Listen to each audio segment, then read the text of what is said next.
worship His holy name. Welcome to Man of Faith Ministry. I'm Brian, and this is a continuation of our New Testament reading, and we're in Matthew at the moment.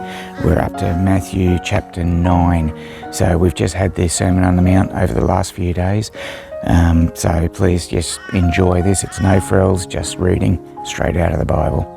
Let's get started. Chapter 9 of Matthew, a paralytic healed.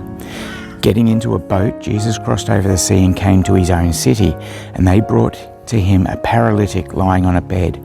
Seeing their faith, Jesus said to the paralytic, "Take courage, son, your sins are forgiven."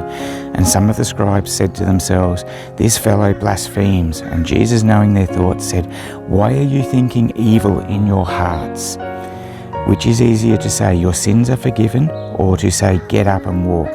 But so that you may know that the Son of Man has authority on earth to forgive sins." Then he said to the paralytic, "Get up, pick your bed and go home." And when he got up and went home, and when the crowd saw this, they were awestruck and glorified God, who had given such authority to men. Matthew called. As Jesus went on from there, he saw a man called Matthew sitting in the tax collector's booth, and he said to him, "Follow me." And he got up and followed him.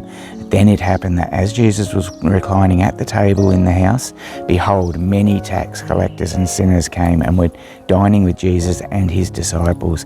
When the Pharisees saw this, they said to his disciples, "Why is your teacher eating with the tax collectors and sinners?" But when Jesus heard this, he said, "It is not those who are healthy who need a physician, but those who are sick. But go and learn what this sacrifice, or what this means. I desire compassion and not sacrifice, for I did not come to call the righteous, but sinners." The questions about fasting. Then the disciples of John came to him asking, "Why do we and the Pharisees fast, but your disciples do not fast?" And Jesus said to them, "The attendants of the bridegroom cannot mourn as long as the bridegroom is with them, can they? But the days will come when the bridegroom is taken away from them, and then they will fast. But no one puts a patch of unshrunk cloth on an old garment, for the patch pulls away from the garment, and a worse tear results. Nor do people put new wine into old wineskins, otherwise the wineskins burst, and the wine pours out, and the wineskins are ruined. But they put new wine into fresh wineskins, and both are preserved." Miracles of healing. While he was saying these things to them, a synagogue official came and bowed down before him and said, "My daughter has just died, but come and lay your hand on her, and she will live." Jesus got up and began to follow him, and so did his disciples. And the woman who had been suffering from a hemorrhage for 12 years came up behind him and touched the fringe of his cloak, for she was saying to herself, "If I only touch his garment, I will get well." But Jesus, turning and seeing her, said, "Daughter, take courage. Your faith has made you well." At once the woman was made well. When Jesus came into the official's house and saw the flute players and the crowd in noisy disorder, he said, "Leave, for the girl has not died, but is asleep." And they began laughing at him. But when the crowd had been set out, he entered and took her by the hand, and the girl got up. This news spread throughout all of the land.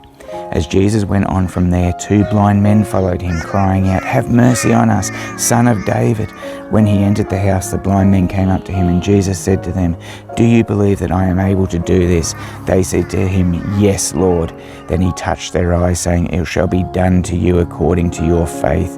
And their eyes were opened, and Jesus sternly warned them, "See that no one knows about this." But they went out and they spread the news about him throughout all the land. As they were going out, a mute, demon-possessed man was brought to him. After the demon was cast out, the mute man spoke, and the crowds were amazed and were saying, "Nothing like this has ever been seen in Israel." But the Pharisees were saying, "He casts out demons by the ruler of the demons." Now Jesus was going through all the cities and villages, teaching in their synagogues and proclaiming the gospel of the kingdom, and healing every kind of disease and every kind of sickness.